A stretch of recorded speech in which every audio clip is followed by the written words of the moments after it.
And for those of you with a computer, the email address is southonsunday@bbc.co.uk, southonsunday@bbc.co.uk. And now, Tim. Thanks, Bruce. As ever, there's been much speculation about what is in the Chancellor's budget box this year. But until Wednesday, of course, nobody can be sure what Gordon Brown has up his sleeves, apart from his arms, of course. The smart money seems to be riding on the NHS being at the front of the queue for more cash. The police, education and the MOD are also front runners. But of course, the more money the Chancellor hands out, the more money he has to find. And that could mean tax rises.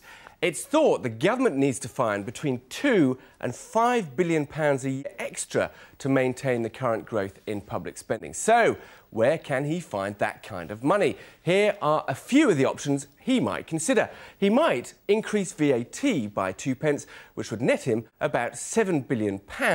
Or he might even raise or perhaps even scrap the upper limit of national insurance, which would raise anything between £1 and £5 billion. Raising the tax on employers' national insurance contributions would be another way of raising a lot of tax without the employees thinking they were having to pay anything extra at all. At all events, while interest rates are at their lowest for 35 years, the budget surplus is shrinking. Gordon Brown needs that £5 billion. The Treasury knows it has to act if investment in public services is going to continue. Bruce.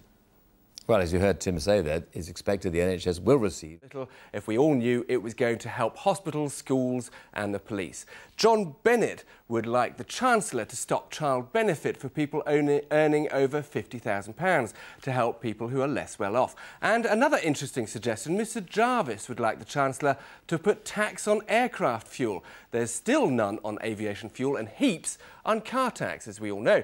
Taxing aviation fuel would raise loads of cash, he says, which could be spent on better things. Gordon Franklin from Thatcham has made a point that many of you have also made. As a pensioner, he says he has never been worse off. He used to be able to save a bit of his pension, but now, just to survive, he's having to dip into his savings. He says Blair and the Chancellor just keep giving money to young people and to countries across the world which get themselves into trouble. Very strong words. Well, slightly softer words now. Just time for the cartoon competition.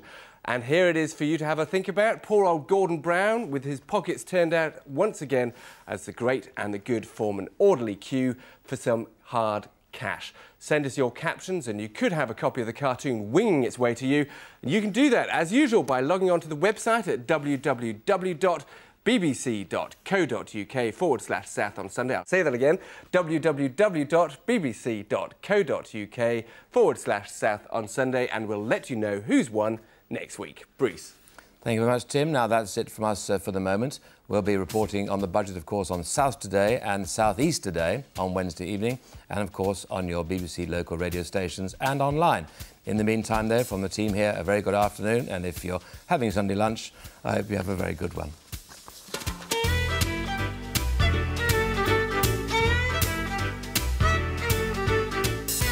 Ray Gosling was an observer of real life until reality hit home. It's not a game, Ray, is it? It's serious.